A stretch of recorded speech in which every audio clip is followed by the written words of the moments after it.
pala para que lo empuje. Saca pala. Ay, ay, ay, ay, ay, ay. Perfecto.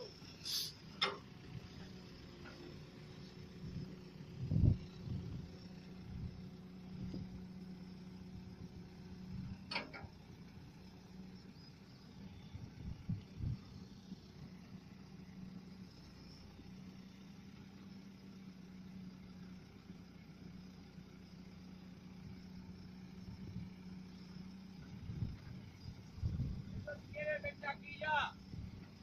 Este lo tienes que empujar un poquito.